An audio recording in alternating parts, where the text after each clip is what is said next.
नमस्कार, उत्तराखंड समाचार में आपका स्वागत है। मैं देवेंद्र प्रसाद। सबसे पहले मुख्य समाचार। प्रधानमंत्री नरेंद्र मोदी ने यूक्रेन की स्थिति पर समीक्षा बैठक की। रक्षा मंत्रालय ने भी भारतीयों के लिए एडवाइजरी की जारी। ऑपरेशन गंगा के तहत लगातार स्वदेश लाए जा रहे हैं भारतीय।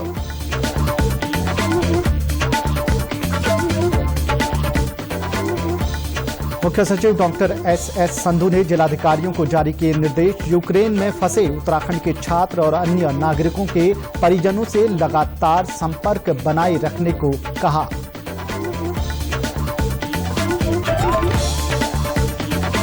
दस मार्च को मतगणना को लेकर प्रशिक्षण कार्यक्रम शुरू। जिले भर में मास्टर ट्रेनरों ने कार्मिकों को दिया प्रशिक्षण। कोविड नियमों का पालन को बताया जरूरी।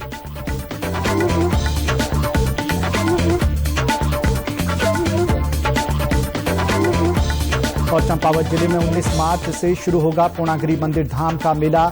जिलाधिकारी विनीत तोमर ने आज मंदिर परिसर में व्यवस्थाओं का किया निरीक्षण। अधूरे कार्यों को प्राथमिकता के आधार पर पूरा करने के दिए निर्देश। अब समाचार विस्तार से। प्रधानमंत्री नरेंद्र मोदी की अध्यक्षता में आज यूक्रेन की स्थिति पर समीक्षा बैठक हुई। बैठक में केंद्रीय मंत्री डॉक्टर एस जयशंकर, पीयूष गोयल, राष्ट्रीय सुरक्षा सलाहकार अजीत डोभाल, विदेश सचिव हर्षवर्धन श्रृंगला और अन्य वरिष्ठ अधिकारी भी शामिल हुए। प्रधानमंत्री ने 2 दिन पहले भी इस मुद्दे पर बैठक की थी। श्री मोदी यूक्रेन संकट पर लगातार उच्च स्तरीय बैठकें कर रहे हैं। वहीं रक्षा मंत्रालय ने यूक्रेन के खार्किव में भारतीय नागरिकों के लिए परामर्श जारी किया है। उनसे मनोबल बनाए रखने और अन्य भारतीयों के साथ उपलब्ध जानकारी साझा करने को कहा गया है। भारतीय नागरिकों से छोटे छोटे समूहों में संगठित होने तथा समूह के अनुभवी व्यक्ति के मार्गदर्शन और सुझाव का पालन करने को कहा गया है। विद्यार्थियों से कहा गया है कि वे अपने पास जरूरी चीजों की छोटी किट तथा एक सफेद झंडा या सफेद कपड़े का टुकड़ा रखें ताकि जरूरत पड़ने पर उसे हिलाकर अपने बारे में जानकारी दे सकें। यूक्रेन में फंसे भारतीयों को सुरक्षित लाने के अभियान ऑपरेशन गंगा के तहत 185 यात्रियों को लेकर विशेष उड़ान आज सुबह रोमानिया से मुंबई पहुंची।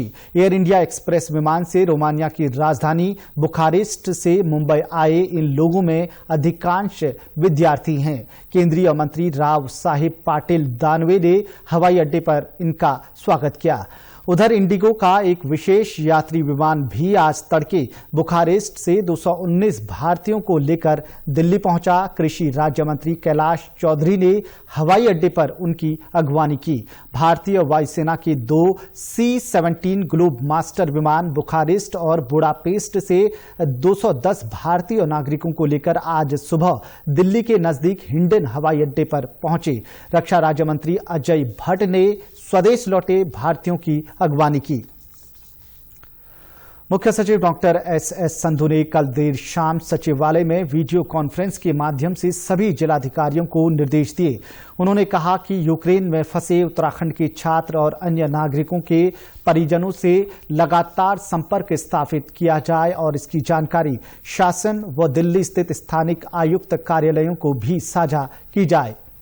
उन्होंने कहा कि सभी सूचनाओं का आदान प्रदान शीघ्रता से किया जाए जिससे यूक्रेन में छात्रों और अन्य नागरिकों को शीघ्रता से निकाला जा सके। मुख्य सचिव ने कहा कि यदि किसी सोशल मीडिया जैसे फेसबुक और ट्विटर आदि के माध्यम से किसी छात्र या अन्य नागरिक के फंसे होने की जानकारी मिलती है परंतु लोकेशन ट्रैक नहीं हो पा रही है कि वे कहां हैं, इसके लिए एडीजीपी इंटेलिजेंस से संपर्क किया जाए। मुख्य सचिव ने कहा कि दिल्ली और मुंबई में राज्य की ओर से यूक्रेन से आने वाले उत्तराखंड वासियों के लिए समन्वय केंद्र बनाया गया है। सभी आगंतुकों के लिए ठहरने और खाने की व्यवस्था की गई है। दिल्ली से अपने गंतव्य तक लाने की व्यवस्था राज्य की ओर से की गई है। मुख्य सचिव ने आपसी समन्वय से कार्य करने पर जोर दिया है। राज्य विधानसभा की 70 सीटों के लिए होने वाली मतगणना की व्यवस्थाओं को लेकर आज निर्वाचन आयोग ने वीडियो कॉन्फ्रेंस के जरिए आरओ, हेडबुक और ईवीएम मैनुअल के संबंध में रिटर्निंग और सहायक रिटर्निंग ऑफिसरों को जानकारी दी। आयोग ने सभी ऑफिसर्स को नेट कनेक्टिविटी डबल करने, पोस्टल बैलेट की प्री काउंटिंग में जल्दबाजी न करने, पोस्टल बैलेट की मतगणना पर विशेष ध्यान देने के साथ ही मतगणना की पूरी प्रक्रिया को धैर्यपूर्वक संपादित करने के निर्देश दिए हैं। इस बीच रिटर्निंग ऑफिसर को पोस्टल बैलेट, ईवीएम व वीवीपैट की मतगणना के संबंध में भी जानकारी दी गई। वहीं पौड़ी जिले के प्रेक्षागृह पौड़ी में आज मतगणना के लिए प्रशिक्षण का आयोजन किया गया। प्रशिक्षण में मतगणना पर्यवेक्षक, मतगणना सहायक और माइक्रो ऑब्जर्वरों ने प्रतिभाग किया और प्रशिक्षण में 450 कार्मिक शामिल हुए। वहीं नैनीताल जिले में हल्द्वानी के एमबीपीजी कॉलेज के मनोविज्ञान सभागार में मतगणना कार्य के लिए नियुक्त कार्मिकों को मास्टर ट्रेनरों द्वारा 2 पालियों में सैद्धांतिक और व्यवहारिक प्रशिक्षण दिया गया। प्रशिक्षण के दौरान postal ballot, electronic transmitted postal ballot system की विस्तार से मास्टर ट्रेनरों द्वारा जानकारी दी गई। चंपावत जिले के जिलाधिकारी विनीत तोमर ने आज मां पूर्णागिरि मंदिर धाम में प्राचीन धुनी और दुर्गा ज्योति दर्शन स्थल के नवीनीकरण का उद्घाटन किया। इस दौरान जिलाधिकारी ने 19 मार्च से शुरू हो रहे मेले की व्यवस्थाओं को भी जांचा। उन्होंने कहा कि मेले को सफल बनाने के लिए प्रशासन की ओर से हर संभव प्रयास किया जा रहा है। जिलाधिकारी ने अधिकारियों को निर्देश दिए कि सभी अधूरे कार्यों को प्राथमिकता के आधार पर पूरा किया जाए। मंदिर समिति के द्वारा पेयजल समस्या को लेकर उन्होंने पूर्णागिरि धाम में पेयजल की आपूर्ति वर्ष भर रखने के निर्देश दिए। वहीं उन्होंने मंदिर मार्ग और आसपास होने वाली गंदगी का निस्तारण न होने को लेकर नाराजगी भी जताई। उन्होंने मंदिर मार्ग पर प्रत्येक 10 मीटर की दूरी पर कूड़ेदान और कूड़े के उठान की व्यवस्था करने के निर्देश भी दिए। मार्च से हमारा मेला प्रारंभ होने वाला है, तो मेले की दृष्टि का आज मेला क्षेत्र का भ्रमण किया गया, माता के दर्शन किए गए और मेला समिति ने आज उद्घाटन किया है धुनी का, उसका कार्यक्रम में प्रतिभाग किया गया। सभी को निर्देशित किया गया है कि मेले के दृष्टि का सभी तैयारियों को समय से पूर्ण कर लिया जाए। पर्वतीय अंचल में सौर ऊर्जा परियोजनाएं जहां घाटी से चोटी तक रोशनी की जगमगाहट पैदा कर रही हैं, वहीं बड़े स्तर पर रोजगार का साधन भी बन रही हैं। सौर ऊर्जा परियोजनाओं को रोजगार की दृष्टि से भी अहम माना जा रहा है। पिछले कुछ समय में ग्रामीण क्षेत्रों की बंजर जमीन में सौर ऊर्जा का उत्पादन होने से स्थानीय लोगों को लाभ मिलने लगा है। पर जो सतपुली के पास ये सोलर प्लांट स्थापित कर रहे हैं, हमारी कंपनी जो है 1100 किलोवाट का सोलर प्लांट लगा रही है। लगभग ये 80-90 नाली में सोलर प्लांट लग रहा है। बंजर पड़ी हुई ज़मीन करीब थी, जिससे कि यहाँ पर जो है सोलर प्लांट लगाने के बाद ग्रामीण लोगों को रोजगार भी प्राप्त होगा। भारत सरकार इसका फोकस जो है इसलिए भी है कि इससे एक तो रोजगार भी पैदा हो रहा है और इसका कोई भी पॉल्यूशन नहीं है, कोई साइड इफेक्ट नहीं है और ये काफ़ी समय तक अपना देश में विद्युत उत्पादन करेगा, ग्रिड को कनेक्ट करेगा, आम लोगों को, घरेलू को और उसको इंडस्ट्री को भी काफ़ी मदद करेगा बिजली के लिए। वहीं सौर ऊर्जा अभियंता प्रभात त्यागी ने बताया कि सौर ऊर्जा परियोजनाएं बहुआयामी हैं और इनके माध्यम से पहाड़ में औद्योगिक संभावनाएं बढ़ रही हैं। यहां की बंजर भूमि पर आर्थिक उत्पादन की पहल हो रही है और साथ ही स्थानीय बेरोजगारों को रोजगार उपलब्ध हो रहा है। सोलर पहाड़ में हमने इसलिए सोलर को बढ़ावा दिया है और सरकार भी ने भी बढ़ावा दिया है, क्योंकि पहाड़ के ऊपर बहुत सारी बंजर भूमि है जो आज अनुपयोगी अवस्था में पड़ी हुई है, उनका कोई उपयोग नहीं हो पा रहा है। तो हम ऐसी भूमि को तलाश करके जहाँ पे सोलर हम अच्छे से स्थापित कर सकते हैं, तो वहाँ पे सोलर प्लांट लगा रहे हैं, जिससे हमारे जो पहाड़ के लोकल लोग हैं उनको भी एक अच्छा रोजगार मिलता है। और दूसरा, ये कहीं ना कहीं पहाड़ में एक उद्योग स्थापित हो रहे हैं, तो एक पलायन भी यहाँ से रुकेगा। और दूसरा, हम एक सरकार को भी सहयोग कर रहे हैं बिजली उत्पादन करके, तो ये पहाड़ के लिए मुझे लगता है कि बहुत ज़्यादा बेनिफिशियरी है। उत्तराखंड का सिंधु घाटी सभ्यता के साथ परस्पर संबंध रहा है, ये कहना है दून पुस्तकालय और शोध केंद्र देहरादून का। इस ओर पुरातत्वविद व इतिहासकार और दून पुस्तकालय और शोध केंद्र के मानद फेलो प्रोफेसर महेश्वर प्रसाद जोशी ने पत्रकारों से बातचीत में कई साक्ष्यों को साझा किया। उन्होंने बताया कि उत्तरकाशी जिले के नौगांव विकासखंड के देवल गांव में एक ऐसी त्रिशूलधारी शिव मूर्ति मिली है जिसका सिर भैंसे का है। उन्होंने बताया कि ये प्रतिमा अपने आप में अनूठी है और सिंधु घाटी सभ्यता से मिलती है।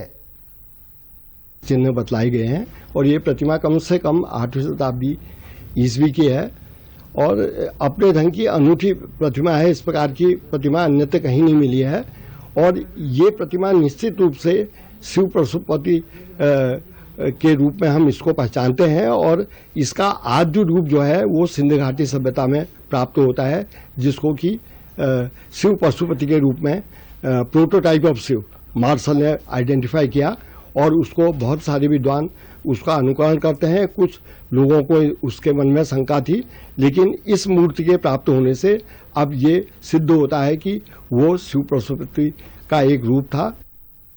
दून पुस्तकालय एवं शोध केंद्र देहरादून के निदेशक प्रोफेसर बीके जोशी ने कहा कि आने वाले समय में दून लाइब्रेरी में एक ऐसा केंद्र बनाया जाएगा जिसमें प्रदेश के शोधकर्ता और पुरातत्वविद उत्तराखंड में लोगों की बसावट से जुड़े साक्ष्यों की खोज का काम करेंगे। एक तरह से सिस्टमैटिक रिसर्च करें जो ये दिखाए कि उत्तराखंड में लोगों का आगमन जब दक्षिण पूर्वी अफ्रीका से लोग निकले काफी पुराना है ये लोग, और इसके लिए हमारे पास जो एविडेंसेस आर्कियोलॉजी के हैं उनको देखेंगे, लिंग्विस्टिक्स के हैं इनको देखेंगे, और जो आज जेनेटिक्स के जो आ रहे हैं उसमें बहुत महत्वपूर्ण हमको जानकारियां मिल रही हैं। इन तीनों दृष्टिकोणों को मिला के भाषा, लिंग्विस्टिक्स, आर्कियोलॉजी और जेनेटिक्स को हम ये देखने का प्रयास करेंगे या कि उत्तराखंड में लोग बहुत पहले से बसे हुए हैं। वहीं डॉक्टर प्रहलाद सिंह रावत ने कहा कि प्रदेश की यमुना घाटी में न सिर्फ त्रिशूलधारी भैंसे के सिर वाली मूर्ति मिली है बल्कि नव पाषाण उपकरण और प्राचीन मृत भांड भी प्राप्त हुए हैं। अभी भी यमुना घाटी में शोध कार्य किया जा रहा है। उन्होंने कहा कि ये संकेत करता है कि उत्तराखंड में लोग सिंधु सभ्यता काल से रहते आ रहे हैं। हम लोग और भी शोध कर रहे हैं, वहाँ पर कुछ नवपाषाण उपकरण मिले हैं और कुछ प्राचीन मृद भांड भी प्राप्त हुए हैं, तो इस कार्य को हम आगे बढ़ा रहे हैं। और ये जो क्षेत्र है ये लाखा, जो उत्तराखंड का सबसे महत्वपूर्ण पुरास्थल लाखा मंडल है, लाखा मंडल के ही निकट पड़ता है। और अभी हाल में ही, अभी कुछ दिन पहले लाखा मंडल में एक मकान की नींव बनाते समय कुछ पाषाण मूर्तियां, शिवलिंग आदि प्राप्त हुआ है और आगे भी वहां पर शोध कार्य चल रहा है। मुख्य सचिव डॉक्टर एस संधू ने शहरी निकायों में सॉलिड वेस्ट मैनेजमेंट प्लांट की प्रगति के संबंध में बैठक ली। इस दौरान उन्होंने सभी जिलाधिकारियों को डोर टू डोर कूड़ा उठाने और सोर्स सेग्रीगेशन को 100% किए जाने के निर्देश दिए। मुख्य सचिव ने कहा कि जिन प्रस्तावों को स्वीकृति प्राप्त हो चुकी है उनके टेंडर प्रक्रिया शीघ्र शुरू की जाए, साथ ही कार्य पूर्ण होने की समय सीमा निर्धारित करते हुए लगातार मॉनिटरिंग की जाए। उन्होंने कहा कि स्वच्छ भारत की सफलता के लिए सभी जिलाधिकारियों को व्यक्तिगत रूप से रुचि लेते हुए प्रत्येक सप्ताह समीक्षा की जानी चाहिए। इससे पूर्व मुख्य सचिव डॉक्टर एस संधू ने उच्चाधिकारियों और जिलाधिकारियों के साथ वीडियो कॉन्फ्रेंसिंग के माध्यम से बैठक ली। उन्होंने MSME के तहत दिए जाने वाले ऋण आदि की प्रक्रिया को आसान बनाए जाने के निर्देश दिए। उन्होंने कई स्तरों पर होने वाले इंटरव्यू को कम किए जाने के भी निर्देश दिए। मुख्य सचिव ने सभी विभागों को उनके शासनादेश लगातार अपनी वेबसाइट में अपलोड किए जाने को भी कहा। साथ ही उन्होंने सभी कार्यों की समय सीमा निर्धारित करते हुए अपने कैलेंडर तैयार किए जाने के भी निर्देश दिए।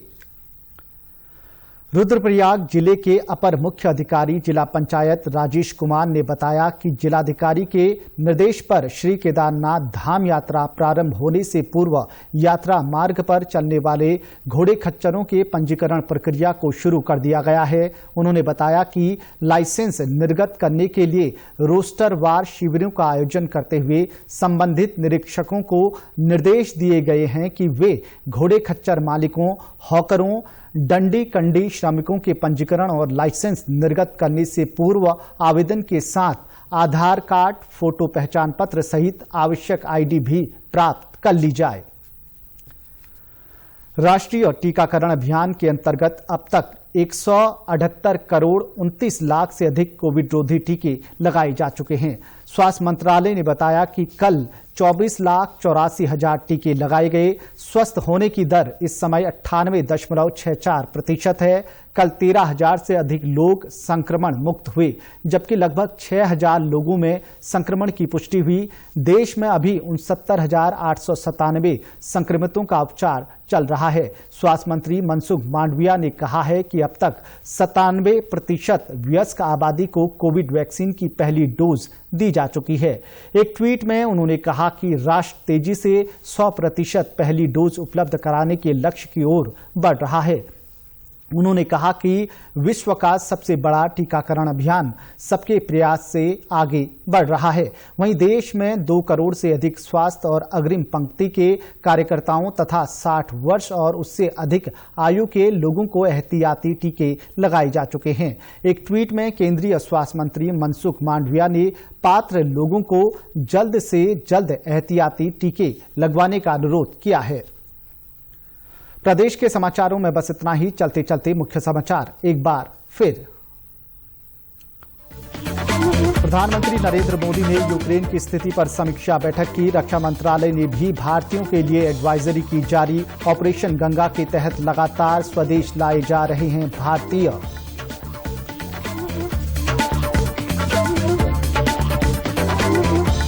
मुख्य सचिव डॉक्टर एस.एस. संधू ने जिलाधिकारियों को जारी किए निर्देश। यूक्रेन में फंसे उत्तराखंड के छात्र और अन्य नागरिकों के परिजनों से लगातार संपर्क बनाए रखने को कहा।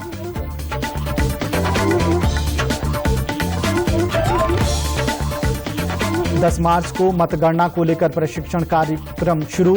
जिले भर में मास्टर ट्रेनरों ने कार्मिकों को दिया प्रशिक्षण। कोविड नियमों का पालन को बताया जरूरी।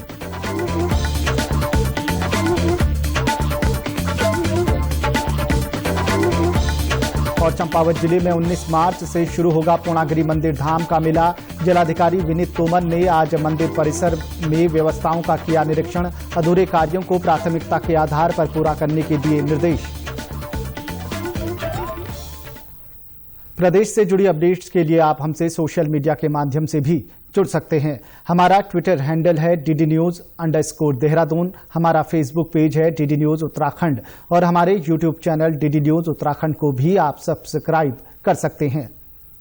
कोरोना संक्रमण से बचने के लिए मास्क का अनिवार्य रूप से और सही ढंग से प्रयोग करें। साथ ही सामाजिक दूरी का ख्याल रखें, नियमित रूप से हाथ धोएं और याद रखें, कोरोना को हराना है, मास्क जरूर लगाना है।